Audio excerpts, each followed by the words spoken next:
Hello नमस्कार दोस्तों, स्वागत है आप सभी का AK इंडिया यूट्यूब चैनल में। जी हाँ दोस्तों, रेलवे ALP का फिजिक्स की क्लास है। प्रकाश के परावर्तन लेसन से फ्रेंड्स 19 महत्वपूर्ण प्रश्न लिए गए हैं जो कि आपके ALP और टेक्नीशियन एग्जाम में बहुत ही महत्वपूर्ण होंगे। तो चलिए फटाफट इस 19 प्रश्न को देख लेते हैं।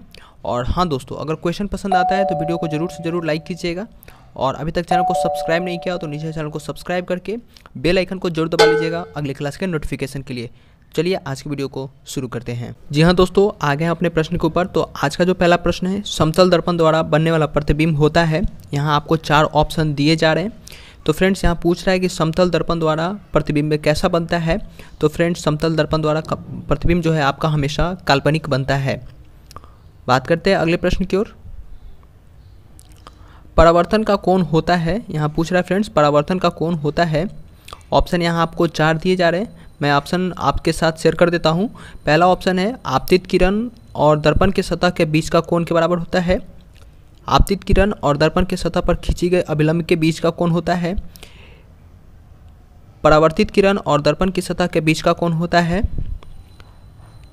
परावर्तित किरण और दर्पण की सतह पर खींचे गए अभिलंब के बीच का कोण होता है। तो फ्रेंड्स परावर्तन का जो कोण होता है आपका, वो परावर्तित किरण और दर्पण की सतह पर खींचे गए अभिलंब के बीच में होता है। ये मिरर है, ये आपका आपतित किरण और ये परावर्तित किरण और अभिलंब। तो अभिलंब और इसके बीच में जो परावर्तित किरण होती है उसमें आपका ये जो कोण बढ़ता है परावर्तन कोण, ये होता है। अगली प्रश्न, प्रकाश के परावर्तन के कितने नियम होते हैं। यहाँ आपके 4 ऑप्शन दिए जा रहे हैं। तो प्रकाश का परावर्तन के आपके 2 नियम होते हैं। अगले प्रश्न, निम्नलिखित में से किस दर्पण द्वारा किसी वस्तु का वास्तविक प्रतिबिंब मिल सकता है। यहाँ फ्रेंड्स वास्तविक प्रतिबिंब के बारे में बात किया जा रहा है। तो वास्तविक प्रतिबिंब आपको किस दर्पण द्वारा मिल सकता है। तो समतल दर्पण द्वारा आपका काल्पनिक बनता है। अवतल दर्पण द्वारा आपका काल्पनिक और वास्तविक दोनों बनता है। और उत्तल दर्पण के द्वारा आपका काल्पनिक प्रतिबिंब हमेशा बनता है। तो आपका जो राइट आंसर हो जाएगा वो अवतल दर्पण हो जाएगा। बात करते अगले प्रश्न की ओर। यहाँ अगले प्रश्न कह रहा है फ्रेंड्स, निम्नलिखित में से किस दर्पण द्वारा किसी वस्तु का आभासी प्रतिबिंब प्राप्त किया जा सकता है। यहाँ आभासी प्रतिबिंब की बात किया जा रहा है, यानी कि आपका आभासी प्रतिबिंब किस दर्पण द्वारा बना जा सकता है। समतल दर्पण द्वारा आपका आभासी प्रतिबिंब बनता है। अवतल दर्पण द्वारा आपका आभासी प्रतिबिंब बनता है। और उत्तल दर्पण द्वारा हमेशा आपका आभासी प्रतिबिंब बनता है। तो आपका जो ये घ ऑप्शन हो जाएगा, यानी कि उपयुक्त तीनों प्रकार के दर्पणों द्वारा आपका आभासी प्रतिबिंब बनाया जा सकता है। अगले प्रश्न, वस्तु से छोटा और आभासी प्रतिबिंब इनमें से किस दर्पण से प्राप्त होता है। यहाँ फ्रेंड्स पूछा जा रहा है कि वस्तु से छोटा और आभासी प्रतिबिंब किस दर्पण से प्राप्त होता है। फ्रेंड्स तो आपका उत्तल दर्पण द्वारा होता है, क्योंकि समतल दर्पण आपका जितना वस्तु होता है उसके बराबर ही आपके प्रतिबिंब बनते हैं। अवतल दर्पण आपका बड़ा छोटा दोनों प्रतिबिंब बनाता है। और उत्तल दर्पण जो है हमेशा आभासी और छोटा प्रतिबिंब बनाता है। अगले प्रश्न, निम्नलिखित में से किसके द्वारा एक बिंदु स्रोत से समांतर किरण पुंज मिल सकते हैं। देखो फ्रेंड्स यहाँ पूछ रहा है किसके द्वारा एक बिंदु स्रोत से समांतर किरण पुंज जो है मिल सकते हैं। तो फ्रेंड्स आपका जो अवतल दर्पण होगा वो बिल्कुल इसका सही जवाब होगा। अगले प्रश्न की ओर बढ़ते हैं।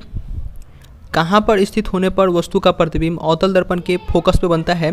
तो फ्रेंड्स यहाँ पर बताया जा रहा है कि अवतल दर्पण के फोकस पे प्रतिबिंब जो है वो कहाँ पर रहेगा। कोई वस्तु, तो इसकी फोकस पे जो है आपका प्रतिबिंब बनेगा। अगर कोई वस्तु अनंत पे है, अनंत से अगर कोई वस्तु की जो किरण आती है, रेखा आती है, वो आपके फोकस से कटती हुई जाती है। तो इसका जो आंसर घ बिल्कुल सही हो जाएगा, अनंत पर वस्तु होगा।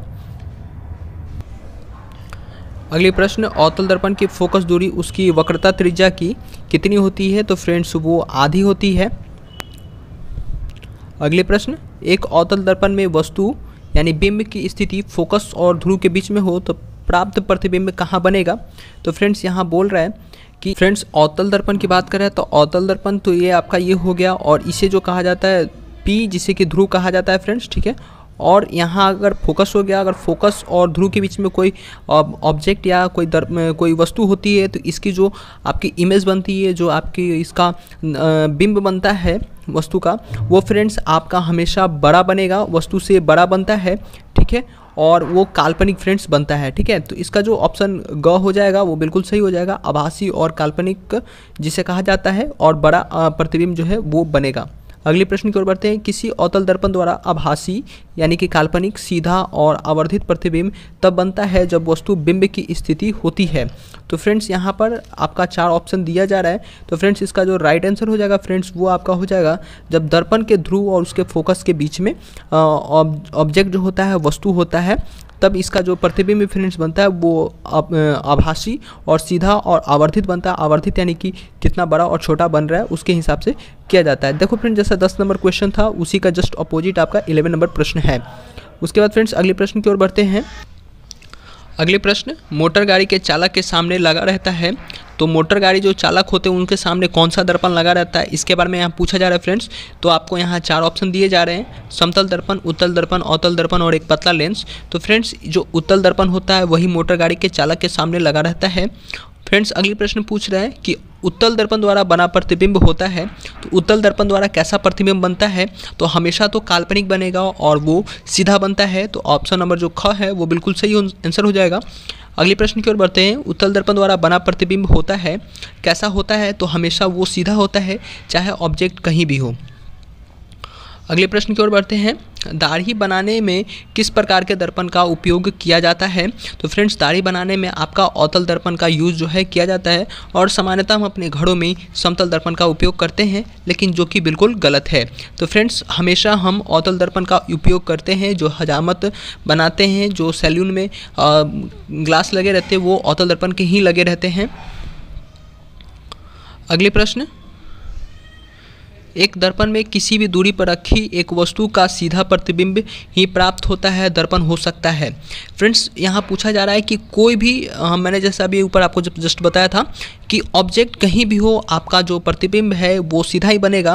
वो सिर्फ आपका उत्तल दर्पण में ही हो सकता है और एक समतल दर्पण में ही हो सकता है, चाहे वस्तु कहीं भी हो। तो फ्रेंड्स इसका जो राइट आंसर हो जाएगा वो समतल अथवा उत्तल दोनों हो जाएगा, क्योंकि यहाँ दोनों ऑप्शन आपको साथ साथ दिए जा रहे हैं।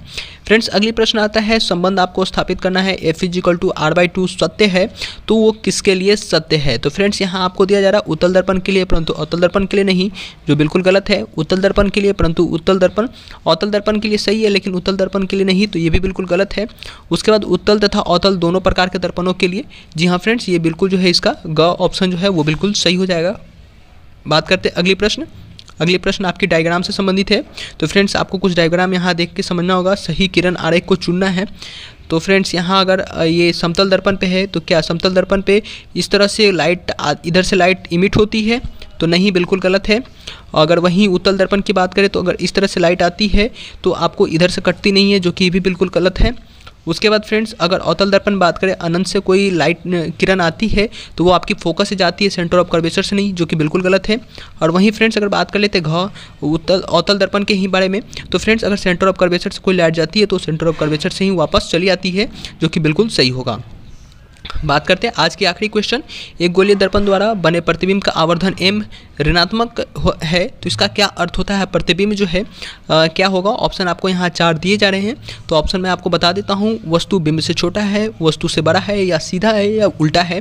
तो फ्रेंड्स इसका जो आंसर होगा वो आपका उल्टा होगा। वस्तु जो है प्रतिबिंब उसका उल्टा बनेगा। निगेटिव जो है उल्टा दर्शाता है और जो पॉजिटिव होता है वो आपका सीधा दर्शाता है। आई होप फ्रेंड्स आपके क्लास 1 में जो भी 19 प्रश्न पूछे गए हैं वो अति संभावित प्रश्न हैं। तो ज़्यादा से ज़्यादा कोशिश कीजिएगा इस वीडियो को लाइक करने के लिए, और अभी तक इस वीडियो को शेयर नहीं किया तो अपने सभी दोस्तों के साथ शेयर कर दीजिए जिनकी अभी ALP का या टेक्नीशियन का एग्जाम होगा, उनके लिए बहुत ही अति संभावित प्रश्न है। और ये प्रश्न फ्रेंड्स आपके प्रकाश के परिवर्तन से इधर फ्रेंड्स यहाँ से आपके 2 से 3 नंबर के जो प्रश्न है वो बिल्कुल कन्फर्म है। अभी तक चैनल को सब्सक्राइब नहीं किया तो नीचे चैनल को सब्सक्राइब कर लीजिए और साथ ही साथ बेल आइकन को दबा लीजिएगा अगले क्लास के नोटिफिकेशन के लिए।